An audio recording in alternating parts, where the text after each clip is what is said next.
Hi guys! Sa birthday ng anak ko, pumunta pala kami ng simbahan. Then after that, kumain sa Jollibee. And of course, pumunta sa dagat. And of course, nag-dinner sa Casa Verde sa Ayala. Siyempre guys, pumunta ng time zone. So ito pala yung first activity namin, pupunta ng church. And of course, nag-pray yung anak ko. Ewan ko kung ano yung wish niya. Kayo guys, pag birthday nyo, pumunta ba kayo ng church? Tapos sa church is pumunta din kami ng dagat guys. Ang ganda ng dagat at saka sky. So, tingin nyo, ang ganda, super ganda guys. Tapos kasi nagutom kami sa dagat, pumunta na din kami sa Jollibee at kumakain ng, of course, Chicken Joy. Gusto sana namin ng mag-Coke float kaso walang stocks eh. So, ayan, gutom na gutom ang mga person dyan, kaya kain lang ng kain. Siyempre, after sa Jollibee, Argao, pumunta din kami sa Red Ribbon Argao. Kasi hindi complete yung birthday natin pag walang cake, diba? And then, after ng cake is, bumibili din para kami ng chicken. Okay. So, siyempre, habang nagbabayad pa yung anak ko, pa-video-video muna ang person sa mga cakes, pastries, at iba pa. Ayan, kayo guys, ano ba yung favorite cake nyo? Tapos, after dyan is pumunta pala kami ng Ayala for dinner. So, syempre, before tayo kakain, pa-video-video muna ang person. Pumunta pala kami guys sa Casa Verde for dinner.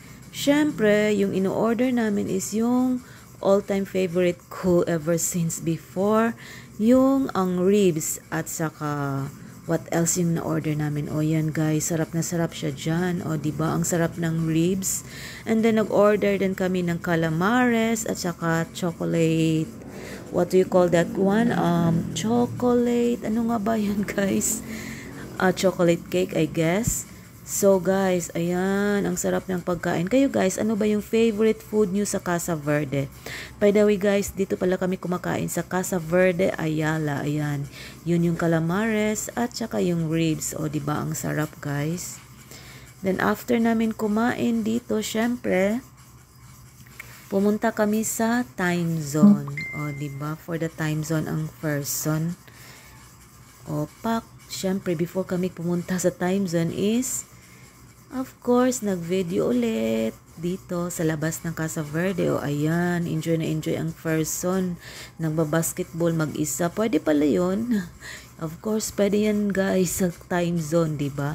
Syempre, aside from basketball, naglaro din kami yung car racing, yung hinahampas-hampas yun. Ano bang tawag doon guys? Diba? Aliw na aliw kami dyan. Tuwang-tuwa. Naka-unwind kami. Diba? For a short time at least. Naka-unwind. Naka-exercise konti yung mga balakang natin at saka yung mga hands natin. Diba? Kayo guys, pag pumupunta kayo ng time zone, ano ba yung mga games or mga ginagawa nyo? Ano ba yung favorite na gagawin nyo sa time zone? Diba, ang dami nating mga activities na magawa dito, diba? Nakaka-unwind talaga dito, guys. Diba? Then, after sa time zone is pumunta kami ng Celine. Tapos, syempre, namili ng shoes kasi yung gusto niyang shoes is white shoes. So, ayan. Yung binili pala niya is white shoes na sneaker. Sneaker bang tawag dyan, guys? Na off-white ang color. Diba? Yung off-white. Syempre, before natin bayaran yan is patingin-tingin muna tayo sa store ng Celine store dito sa Ayala again. Then after yan, dyan